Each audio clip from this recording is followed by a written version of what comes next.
We want to get out to our roads now here in the metro with Gabriel Gonzalez taking a look. Gabe, you've seen some standing water. We do know some roads have been closed. You've seen lots of barricades as well here this morning.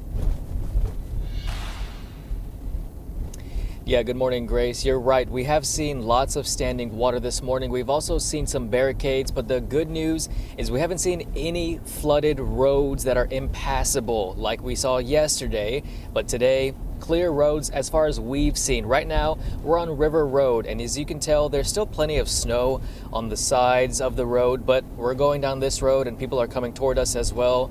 Very normal, very clear roads. Again, that water on the side of the road that you can see.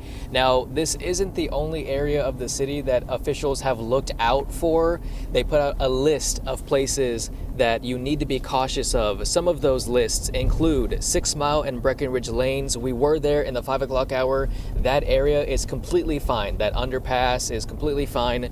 Now, Frankfurt Avenue between Millwood and River Road, it's kind of where we are right now. We showed you in earlier, the 5:30 hour, completely fine as well. Watson Lane and Tennis Boulevard in the far southwest part of Jefferson County. That's the area you need to look out for.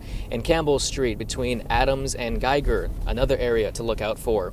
There are also some trouble spots in and around Cherokee Park. We were also there this morning. No flooded areas, but plenty of barricades still up. Now, not driving in these waters is a message being stressed by Kentucky Governor Andy Beshear. Avoid driving through covered roadways. That's where we're losing the most people. Stay off the roads. If you hit water, turn around. It's not worth dying. Your family cares about you. Wherever you are going, it can wait. You can tell them I said so.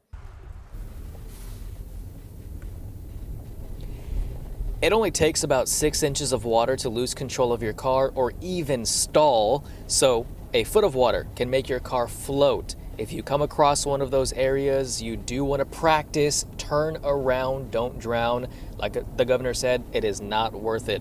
Now this morning, again, we have been driving around all morning like we have been, and plenty of roads clear. We're going toward Prospect right now, just trying to see if we can see any flooded areas. If we do see any of those areas, we will bring them to you so that way you know on your drive to work this morning, on this Monday morning, to avoid those areas. Again, if it's barricaded, turn around, don't drown.